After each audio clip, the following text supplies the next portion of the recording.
Nitish Kumar record 7वीं बार बिहार की कमान संभालेंगे। जराये के मुताबिक नीतीश कुमार के साथ 8 अरकान असेंबली वजारत के ओहदे का हलफ लेंगे। जेडीयू और बीजेपी से 3-3 जबकि वीआईपी और हम से 1-1 रुकने असेंबली के हलफ लेने की कयास आराई की जा रही है। हलफ बधाई तकरीब राजभवन में मुनक्किद होगी।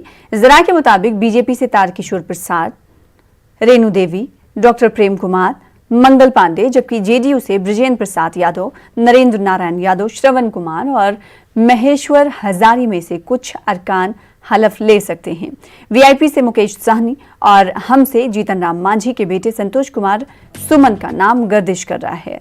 जराये के मुताबिक काबीना में जल्द तौसी की भी बात कही जा रही है। नीतीश काबीना में कुल 36 वज़रा हो सकते हैं। अरकान असेंबली की तादाद के लिहाज से बीजेपी से 20 जबकि जेडीयू के कोटे से सीएम समेत 14 वज़रा हो सकते हैं।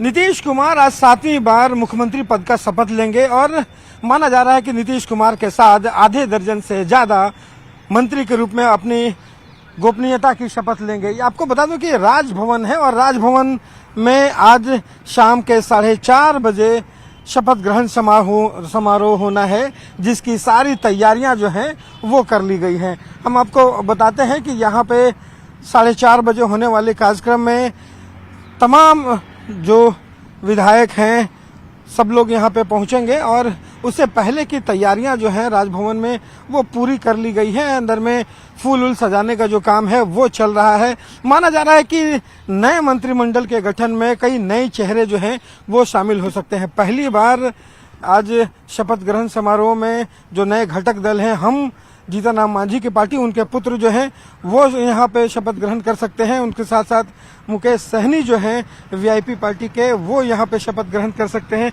और कई पुराने चेहरे जो हैं, जो वरिष्ठ मंत्री हैं, वो भी आज यहाँ पे शपथ ग्रहण कर सकते हैं। विजेंद्र यादव हों, प्रेम कुमार हों, ऐसे तमाम लोगों के कयास लगाए जा रहे हैं। लेकिन यहाँ पे तैयारियां जो है सारी पूरी हो गई है।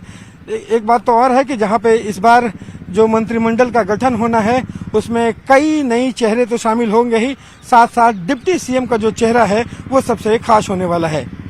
कैमरा पर्सन अजय दुबे के साथ रवि एस नारायण, न्यूज़ 18 पटना।